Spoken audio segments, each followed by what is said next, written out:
வாங்க ஃப்ரெண்ட்ஸ், நான் ஹெல்த்தியான பீட்ரூட் பொரியல் எப்படி செய்யுதுன்னு பார்க்கலாம். ஒரு பேனில் ஒரு டேபிள் ஸ்பூன் எண்ணெய் ஊற்றிங்க. எண்ணெய் நல்லா காஞ்சதுக்கப்புறமா கடுகு, சீரகம், கடலைப்பருப்பு, உளுத்தம்பருப்பு எல்லாத்தையும் போட்டு நல்லா பொரிய விட்டுக்குங்க. பொரிஞ்சதுக்கப்புறமா கட் பண்ணி வச்சுருக்க வெங்காயம், 2 காஞ்ச மிளகா, கருவேப்பிலை எல்லாத்தையும் போட்டு நல்லா வதக்கிக்கங்க. நல்லா வதங்கினதுக்கப்புறமா நம்ம திருவி வச்ச பீட்ரூட்டை எடுத்து அது கூட போட்டு உப்பு தேவையான அளவு, மிளகாத்தூள் 1 ஸ்பூன் போட்டிருக்கேன், மஞ்சத்தூள் கொஞ்சம் போட்டிருக்கேங்க. நீங்கள் தண்ணிலாம் ஊற்றிட்டாலும் தண்ணி லேசாக தெளித்து விட்டு கிளறி விட்டு ஒரு 10 நிமிஷம் மூடிட்டாலே நல்லா வெந்துடுங்க பீட்ரூட்டு. நல்லா வெந்ததுக்கப்புறமா லாஸ்ட்டாக ஒரு டேபிள் ஸ்பூன் மிளகுத்தூள் போட்டு தேங்காய் துருவல் போட்டு இறக்குனிங்கன்னா நல்லா சூப்பரான பீட்ரூட் பொரியல் ரெடிங்க. இது ரொம்ப நம்ம உடலுக்கு ரொம்ப நல்லதுங்க. இதில் ஹீமோக்ளோபின் அதிகரிக்கும், நோய் எதிர்ப்பு சக்தியை ரொம்ப அதிகமாக உண்டாக்குங்க, மலச்சிக்கலை போக்கும். இந்த பீட்ரூட் பொரியல் நீங்கள் வாரத்தில் 3 நாள் எடுத்துக்கலாம், ஜூஸாக கூட குடிக்கலாங்க. அவ்வளோ நல்லது நம்ம உடம்புக்கு.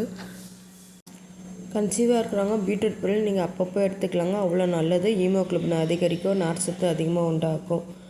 உங்களுக்கு என்னோடய வீடியோலாம் பிடிச்சிருந்தா லைக் பண்ணுங்கள், கமெண்ட் பண்ணுங்கள், சப்ஸ்கிரைப் பண்ணுங்கள், ஃபாலோ பண்ணுங்கள். மேலும் என்னோடய வீடியோ பார்க்க என்னோடய சேனலுக்குள்ளே போய் பாருங்கள். தேங்க்யூ.